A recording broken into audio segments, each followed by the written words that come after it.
Students, atomic emission spectroscopy की playlist हम लोगों ने स्टार्ट की हुई थी और आज इस प्लेलिस्ट की लास्ट वीडियो है जिसमें हम लोग माइक्रोवेव इंड्यूस्ड प्लाज्मा के बारे में पढ़ेंगे और इंशाल्लाह इससे अगली प्लेलिस्ट हम लोग एटॉमिक फ्लोरेसेंस स्पेक्ट्रोस्कोपी की स्टार्ट करेंगे। उसके अलावा आपको इस प्लेलिस्ट के अंदर किसी और टॉपिक के ऊपर वीडियो चाहिए हो तो मुझे कमेंट सेक्शन में लाजमी बताइएगा, इंशाल्लाह मैं जरूर बनाऊंगी।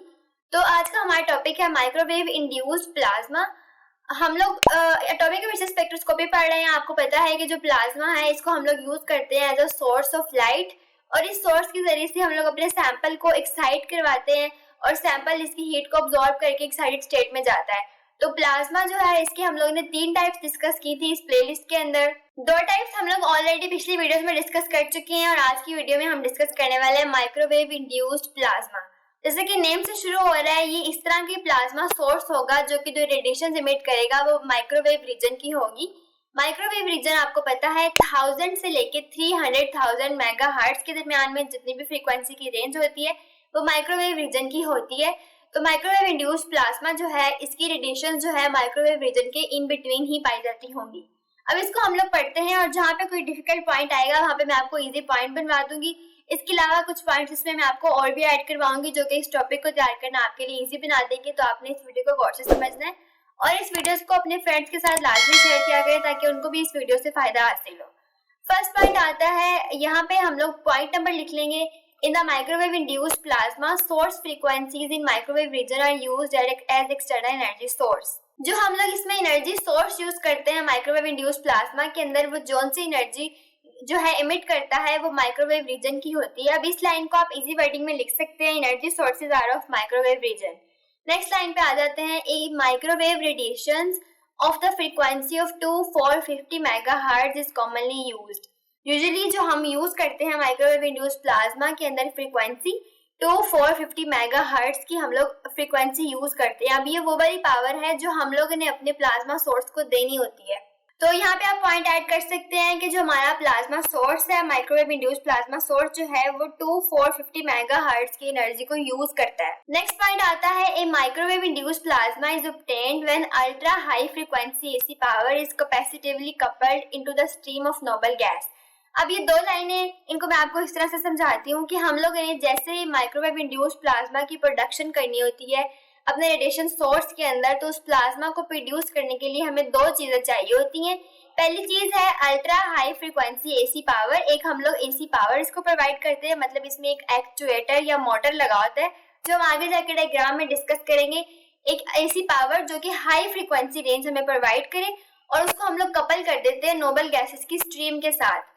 मतलब कि हमारा जो इंस्ट्रूमेंट होता है जिस इंस्ट्रूमेंट के जरिए से हम लोगों ने प्लाज्मा की प्रोडक्शन करनी होती है वो वाला इंस्ट्रूमेंट 2 चीजों के ऊपर कंसिस्ट करता है। उसमें एक हाई फ्रीक्वेंसी एसी पावर लगी होती है और उसके साथ हम लोग कंटिन्यूसली नोबल गैस जो है वो उसको प्रोवाइड करते हैं और ये दोनों चीजें कपल करके हमें जो है माइक्रोवेव इंड्यूस्ड प्लाज्मा जो है वो प्रोवाइड करती है। तो इस पॉइंट को आप इस तरह से ऐड कर सकते हैं कि ultra high frequency AC power और नोबल गैसेस की स्ट्रीम को हम लोग कपल करते हैं और कपल करने के बाद हम लोगों को वो ही गेट MIP मतलब माइक्रोवेव इंड्यूस्ड प्लाज्मा। और ये भी हम चीजें आगे जाके डिस्कस करेंगे कि हम लोग हीलियम, आर्गन या नाइट्रोजन यूज करते हैं, noble gases as a carrier के तौर पे हम यूज करते हैं। तो आगे हम लोग आ जाते हैं हाउ प्लाज्मा इज जनरेटेड। ये बहुत इंपॉर्टेंट टॉपिक है और आप लोगों ने इसको ध्यान से समझना है और मैं आपको डायग्राम के साथ साथ समझाऊंगी क्योंकि इस तरह से आपको कंफ्यूजन हो जाएगी और कुछ पॉइंट्स में यहाँ पे ऐड करवाऊंगी वो भी आपने साथ साथ नोट करते जाना है। फर्स्ट पॉइंट यहाँ पे लिखा हुआ है, in one of the microwave plasma torches the microwave power generated by 2 kilowatt magnetron is guided to the tip of the torch using wave guide. अब हम लोगों ने ऊपर पढ़ के आए हुए थे कि यहाँ पे एक हाई फ्रीक्वेंसी एसी पावर लगी होती है। तो यहाँ पे एक तरह की जो पावर प्रोवाइड करने वाली मशीन है वो मैग्नेट्रॉन लगाई जाती है। मैग्नेट्रॉन की डेफिनेशन भी हम लोग करते हैं, लेकिन पहले इस पॉइंट को समझते हैं कि जो हमारे पास माइक्रोवेव इंड्यूस्ड प्लाज्मा की टॉर्चेस होती हैं वो प्लाज्मा को जनरेट करती हैं। तो यहाँ पे आप लोगों ने इस पॉइंट को ऐड कर देना है कि different microwave induced plasma torches जो है यूज की जाती हैं माइक्रोवेव प्लाज्मा को जनरेट करने के लिए।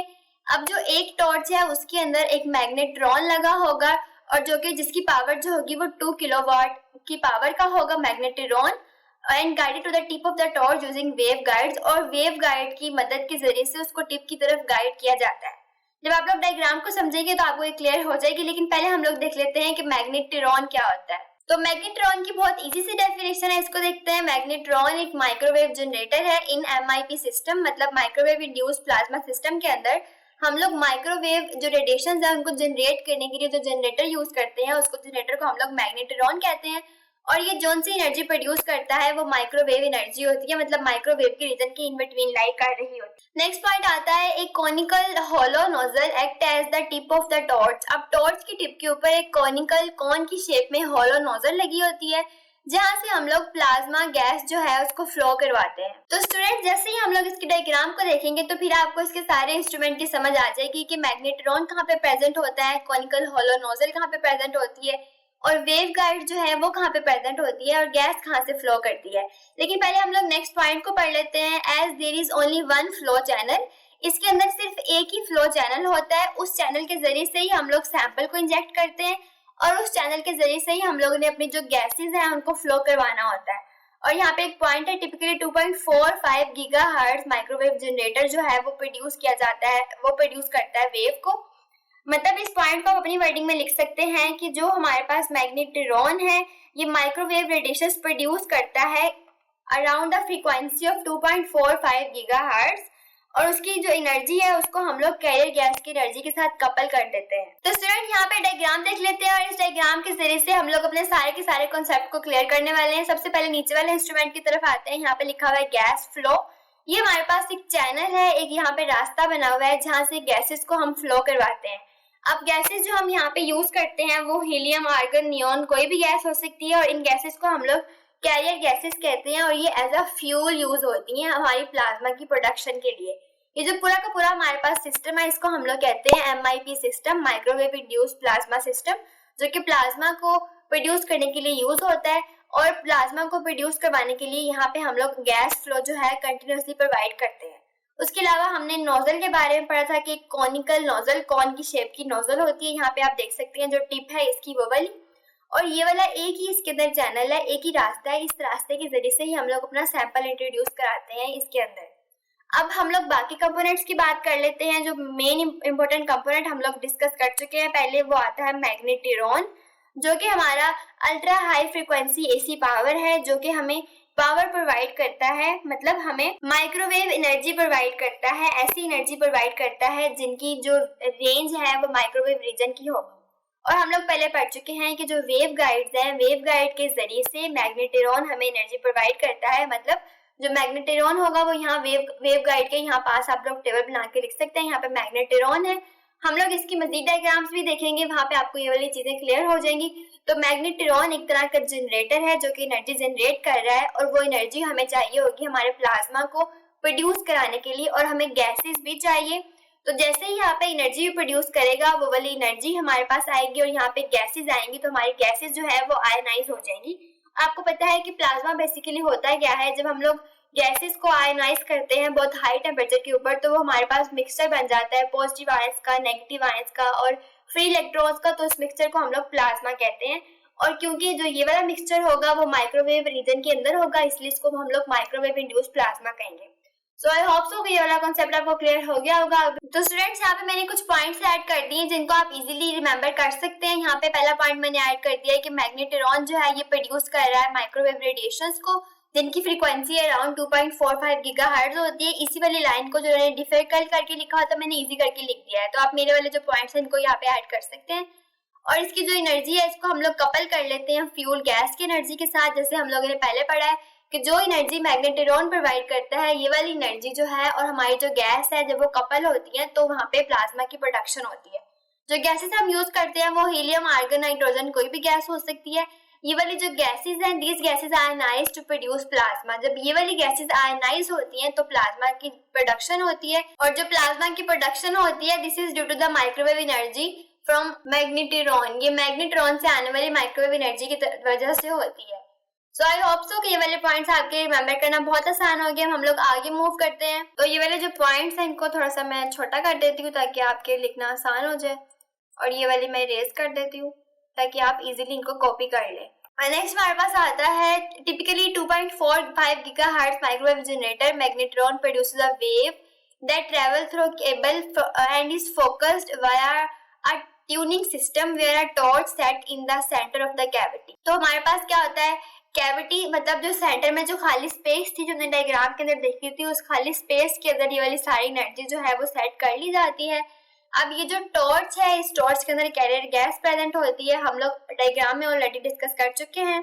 ये वाला जो सेंटर वाला सारा पार्ट है हमारे पास, इसको हम लोग टॉर्च का नाम दे रहे हैं। This torch has carrier gas flowing through outer portion of the torch and the plasma is started by the Tesla coil are a piece of copper wire. तो ऊपर की तरफ एक कॉपर वायर लगी होती है यूजुअली, जहां से प्लाज्मा जो है वो पैदा होना शुरू हो जाता है, बनना शुरू हो जाता है, और उस टॉर्च के नीचे वाले जो पोर्शन है वहां से हम लोग कैरियर गैस फ्लो करवा रहे होते हैं। अब जो कैरियर गैस है ये हम लोग कंटिन्यूसली इसको प्रोवाइड करते हैं ताकि जो हमारा प्लाज्मा की फ्लेम है वो जलती रहे, वो बुझे ना, एक तरह का ये फ्यूल है। तो the torch and the plasma is self sustaining. Students, अब मैं आपको एक और डायग्राम दिखा देती हूँ और मैं आपको यहाँ पे कुछ और पॉइंट्स ऐड करवाऊंगी जो इन नोट्स में प्रेजेंट नहीं थे, लेकिन अगर आप इस क्वेश्चन को डिटेल में लिखना चाहें तो आप इनको प्रिपेयर कर सकते हैं। ये हमारे पास डायग्राम आ जाती है माइक्रोवेव इंड्यूस्ड प्लाज्मा की जनरेशन किस तरह से हो रही है। अब इसमें क्या हो रहा है, प्लाज्मा जो है नीचे की तरफ जनरेट हो रहा है। अब इसको अगर हम लोग समझे, यहाँ पे हमारे पास पावर लगी हुई है, उसके साथ मैग्नेटेरॉन है। मैग्नेटेरॉन का फंक्शन आपको पता है कि ये एनर्जी प्रोवाइड करता है जो कि माइक्रोवेव रीजन की होती है। अब मैग्नेटेरॉन की जो एनर्जी है वो यहाँ से ट्रेवल करके जाती है यहाँ हमारी जो टॉर्च है उसकी तरफ। अब यहाँ पे वेव गाइड्स लगे हुए होते हैं, वेव गाइड्स के जरिए से ये वाली एनर्जी यहाँ तक पहुंचती है। अब यहाँ पे हम लोग ये वाले पॉइंट्स ऐड कर सकते हैं कि जो वेव गाइड्स होते हैं ये भी बहुत इंपॉर्टेंट कंपोनेंट है हमारे MIP सिस्टम का। ये वेव गाइड्स जो होते हैं ये इलेक्ट्रोमैग्नेटिक फील्ड जो है वो प्रोवाइड करते हैं अराउंड द टॉर्च। अब ये जो microwave energy in wave guides के जरिए से प्रोड्यूस हो रही होती है, ये माइक्रोवेव एनर्जी जो एनर्जी की रेडिएशंस मैग्नेट्रॉन से आ रही होती हैं, उन रेडिएशंस को लेके जाके फोकस करवाती है इस टॉर्च के अंदर। तो जो वेव गाइड्स होती हैं ये क्या करती हैं, इलेक्ट्रोमैग्नेटिक फील्ड जो है वो जनरेट करती हैं, और इसकी जो इलेक्ट्रोमैग्नेटिक फील्ड है वो जो मैग्नेट्रॉन से आने वाली वेव्स हैं उनका फोकस इंक्रीज करती हैं, उनको फोकस करवाती हैं इस टॉर्च के अंदर। और फोकस जब होता है और दूसरी तरफ से हमारे पास आर्गन गैस इनलेट लिखा हुआ है, एक तरफ से गैस आ रही है, और गैस और ये वाली जो वेव्स जहाँ से आती हैं जब वो आपस में कपल करती हैं तो कपल करके हमारे पास जो है प्लाज्मा उसकी जनरेशन होती है। तो स्टूडेंट्स, ये वाली डायग्राम जो है आप इसको भी ऐड कर सकते हैं। अगर आप दोनों ऐड करते हैं, अगर लॉन्ग क्वेश्चन आता है तो ज्यादा बेस्ट चीज होगी। अगर आप ये वाले पॉइंट्स चाहते हैं तो मैं आपको कमेंट सेक्शन में बता दूंगी, आप मुझे वहाँ पे बताएं। आपने सिंपल यहाँ पे एक पॉइंट यहाँ पे ऐड करना है कि जो वेव गाइड्स होती हैं वो भी प्रेजेंट होती हैं हमारे MIP सिस्टम के अंदर, and these wave guides produce strong electromagnetic field around the torch. अब ये वाली जो मैग्नेटिक फील्ड है, these magnetic fields focus microwave energy to the gas flow और gas flow from where the plasma is generated. तो students, आगे move हम लोग करते हैं हाउ माइक्रोवेव प्लाज्मा वर्क्स। इसकी वर्किंग के बारे में देख लेते हैं। बहुत इजी 4 स्टेप्स बताए गए हैं, atomic excitation, sample introduction, optical system और क्वांटिफिकेशन। फर्स्ट स्टेप में क्या होता है, प्लाज्मा जनरेट किया जाता है एटॉमिक एक्साइटेशन के प्रोसेस के अंदर।